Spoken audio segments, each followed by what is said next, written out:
जिसको लेकर के ये बहुत प्रचार करते थे, अब वो बात खुल गई। फिर ये लोग हमें और आपको सबको वैक्सीन लगवा रहे थे और जबरदस्ती वैक्सीन लगवा रहे थे। हमें लगता बहुत कम लोग होंगे जो हमारे जैसा फैसला लिए होंगे कि वैक्सीन नहीं लगवाएंगे। हमारे जैसे कम ही बचे होंगे। तो मैं तो डॉक्टर ने मना की होगी। तो एक तो हमने नहीं लगवाई। अब तो बात खुल गई ना। और सोचिए कंपनी को क्या कहना पड़ गया। कंपनी ने खुद हाई कोर्ट में कहा कि हां, इस वैक्सीन के बाद लोगों का हार्ट अटैक या हार्ट संबंधी बीमारियां बढ़ी हैं। अब सोचिए जिनके घर में सर्टिफिकेट होंगे, जो वैक्सीन के सर्टिफिकेट आप लोगों ने रखे हुए हैं, उसको देख करके आप वोट किसको डालोगे? आप बता। जब सर्टिफिकेट दिखाई देगा तो कोई भी भारतीय जनता पार्टी को वोट नहीं दे सकता। अलग तरह की चिंता डाल दी मन में कि पता नहीं कल क्या हो जाएगा।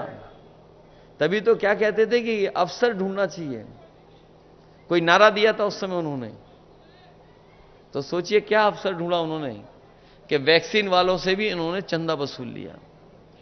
इसलिए बहुत से ऐसे सवाल हैं जिसका जवाब भारतीय जनता पार्टी के पास नहीं है।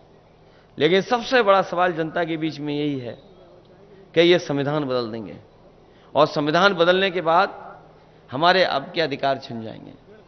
हमें आपको जो सम्मान मिलता है वो भी ये छीनना चाहते हैं। और सच्चाई तो ये है कि बाबा साहब भीमराव अंबेडकर जी का दिया और संविधान ही हमारी संजीवनी है, जो हमें आगे बढ़ने का मौका देता है। यही संविधान हमें अधिकार देता है एक वोट का। और ये अगर संविधान बदल दिया तो हो सकता है भारतीय जनता पार्टी के लोग हमें और आपको जो वोट देने का अधिकार है वो भी छीन लें। इसलिए जहां मतदान के लिए आप जाएंगे वहीं सावधान रहेंगे और सावधान रह करके अपने बूथ की रक्षा करने का काम करना। क्योंकि इस समय चाचा यहां ज्यादा समय नहीं दे पा रहे हैं, उन्हें भी चुनाव लड़ना पड़ रहा है और लड़ाना पड़ रहा है। तो उनकी भी इच्छा हम लोगों ने पूरी की है। तो कम से कम 1 लाख से ज्यादा का जिताने का काम करना है, क्योंकि यहां की विधानसभा जिता सकती है। और कोई वर्ग ऐसा नहीं है जो वोट ना देना चाहता हो आपको और हमको। अगर थोड़ा बहुत हम लोग उनसे बातचीत कर लें, बैठ जाएं और उनको समझा ले जाएं, तो मैं समझता हूं हर वर्ग के लोग आपके साथ इस बार मतदान देने के लिए तैयार हैं। वो खुद महसूस कर रहे हैं महंगाई, बेरोजगारी और तमाम चीजें, क्योंकि इतनी महंगाई कभी नहीं हुई जितनी इस सरकार में हो गई।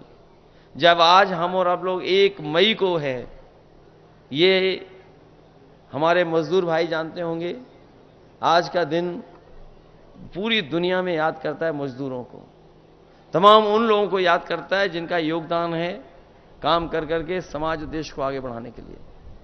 ये जो लेबर डे है, आज की तारीख के दिन योगदान, संघर्ष और उनके किए हुए कामों से जो तरक्की हो रही है उसको सब याद करते हैं। जो साथी कानून को समझते होंगे, इन्होंने कोरोना की आड़ में लेबर लॉ, जिसके लिए मजदूरों को अधिकारों को पाने के लिए मजदूरों को न जाने कितना संघर्ष करना पड़ा था। दुनिया में जहां जहां मजदूर संगठन थे, उन्होंने कई मौकों पर संघर्ष किया। न जाने कितनी बार उन्हें पुलिस से झगड़ा होने की वजह से जाने गई, जाने खोई। न जाने कितने पुलिस के लोग इस आंदोलन में शहीद हुए। उसके बाद जो लेबरों को अधिकार मिले थे, मजदूरों को अधिकार, इन भारतीय जनता पार्टी के लोगों ने कोरोना की आड़ में उन कानूनों को भी ऐसा कर दिया है कि अब लेबर के पक्ष में वो कानून नहीं है। तो सोचिए आड़ में क्या नहीं कर सकते ये लोग।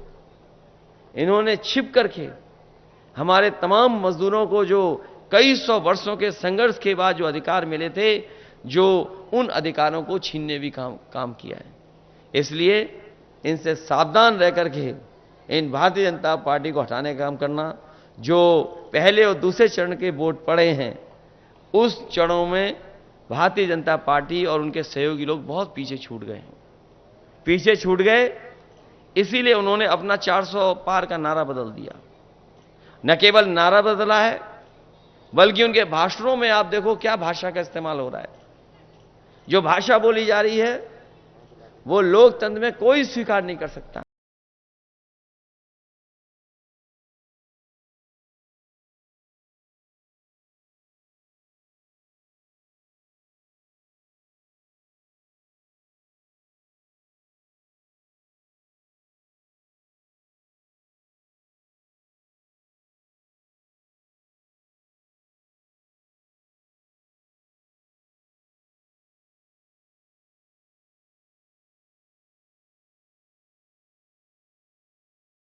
इसलिए लिया था क्योंकि यहाँ इसकी रैंकिंग बहुत हाई थी और ये 20 साल का एक्सपीरियंस ये वाला कॉलेज रखता है। इस वजह से मैंने KIPM में एडमिशन लिया था। पूर्वांचल का बहुत अच्छा कॉलेज है। KIPM, गीडा गोरखपुर।